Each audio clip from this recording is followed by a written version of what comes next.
कहाँ छ राजतन्त्र नेपालमा? को छ यति बेला चाहिँ श्री 5 महाराज? सरकारले यस विषयमा तुरुन्त यो संसदलाई जवाब दिनुपर्छ।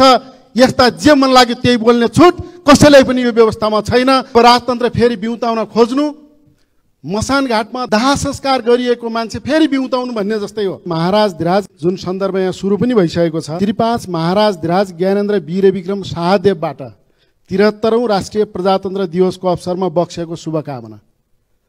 यो देशमा अहिले पनि श्री 5 महाराज धिराज हुनुहुन्छ, अहिले पनि राजतन्त्र छ।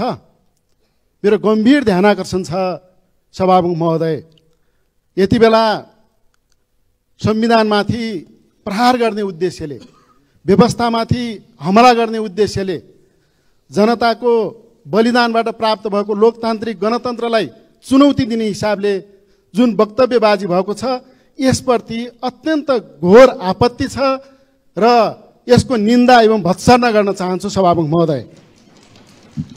सभामुख महोदय, यो वक्तव्यमा श्री 5 महाराज धिराज ज्ञानेन्द्र वीर विक्रम शाहदेव, नेपाली जनताको जनक्रान्तिले, जनआन्दोलनले राजतन्त्रलाई ढालिसकेको छ।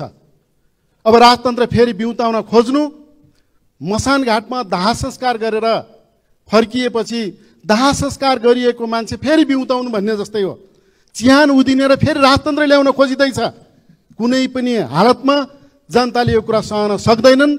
त्यसकारण पनि यसका निम्ति सिङ्गो राष्ट्र सम्पूर्ण राजनीतिक दलहरू एकताबद्ध भएर यस्ता गलत, असंवैधानिक, गैर संवैधानिक र गैर जिम्मेवार अभिव्यक्तिको विरुद्धमा प्रतिकार गर्नुपर्छ। सभामुख महोदय, यति बेला मेची महाकाली यात्राको चाहिँ नौटङ्की गरिँदैछ। राजाको प्रचार, राजतन्त्रको प्रचार, यो लोकतान्त्रिक गणतन्त्रात्मक व्यवस्था होइन। हामी यो संविधान अन्तर्गत छैनौँ। हामी यो व्यवस्थालाई मानेर यो संसदमा आएका होइनौँ।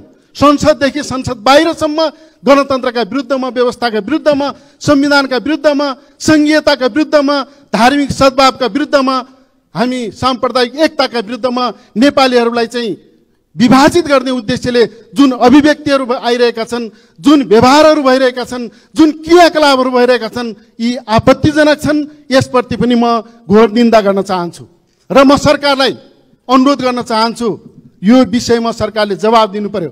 कहाँ छ राजतन्त्र नेपालमा? को छ यति बेला चाहिँ श्री 5 महाराज? प्रधानमन्त्रीज्यूलाई सभामुख महोदय मार्फत म चाहिँ ध्यानाकर्षण गराउन चाहन्छु कि सरकारले यस विषयमा तुरुन्त यो संसदलाई जवाब दिनुपर्छ। यस्ता जे मन लाग्यो त्यही बोल्ने छुट कसैलाई पनि यो व्यवस्थामा छैन। म अनुरोध गर्न चाहन्छु। माननीय सभामुख महोदय, यति बेला चाहिँ संघीयताका विरुद्धमा पनि विभिन्न ढङ्गले चाहिँ बोल्ने, विभिन्न ढङ्गले त्यसको विरोध गर्ने र धर्मनिरपेक्षताका विरुद्धमा हामीले यो व्यवस्था अन्तर्गत संघीयता, धर्मनिरपेक्षता, समानुपातिकता, समावेशिता सहितको चाहिँ लोकतान्त्रिक गणतन्त्रात्मक व्यवस्थामा हामी छौँ। यति बेला संघीयताका सन्दर्भमा संघीयता काठमाडौँलाई चाहिएको छैन, संघीयता मधेसलाई चाहिएको छ सभामुख महोदय, संघीयता कर्णालीलाई चाहिएको छ सभामुख महोदय। कर्णालीमा 4वटा केन्द्रीय योजना पनि छैनन् अनि त्यहाँ कमसेकम 30-35 अरब पैसा जाँदाखेरि त्यसको 50% भए पनि विकासमा खर्च हुन्छ। त्यसका निम्ति संघीयता चाहिएको। राज्यको मूल प्रवाहबाट वञ्चितीकरणमा परेको, बहिष्करणमा परेको कर्णाली, सुदूरपश्चिम मधेस जस्ता क्षेत्रका निम्ति संघीयता चाहिएको। अहिले संघीयताको विरोध गर्ने नेपाल बहुभाषिक, बहुजातीय, बहुधार्मिक, बहुपैसानियुक्त राष्ट्र हो, विविधतायुक्त राष्ट्र हो। विविधता हाम्रो सुन्दरता हो।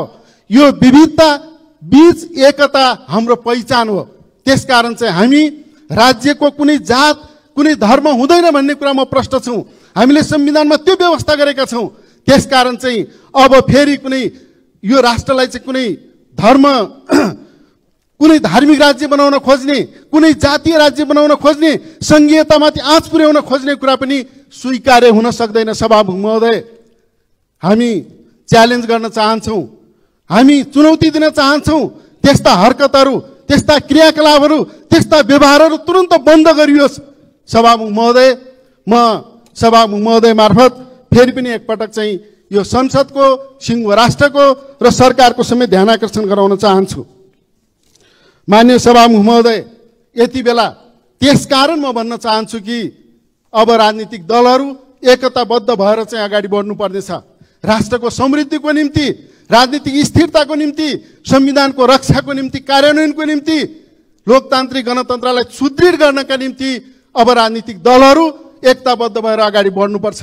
त्यसैले राष्ट्रिय सहमतिको सवाल आएको, त्यसैले राष्ट्रिय एकताको सवाल आएको।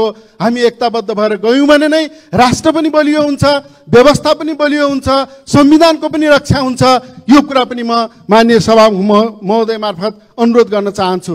अन्तिममा फेरि पनि म सबै राजनीतिक दलहरूलाई एकपटक चाहिँ ध्यानाकर्षण गराउन चाहन्छु, अनुरोध गर्न चाहन्छु कि व्यवस्थामाथि मडाइरहेका अनेकौं खालका काला बादल अथवा चाहिँ संविधानमाथि भइरहेका अनेकौं खालका कुठाराघात अथवा संघीयता र धर्मनिरपेक्षतामाथि भइरहेका प्रहारहरूका विरुद्धमा हामी अगाडि बढ्नुपर्नेछ, लड्नुपर्नेछ।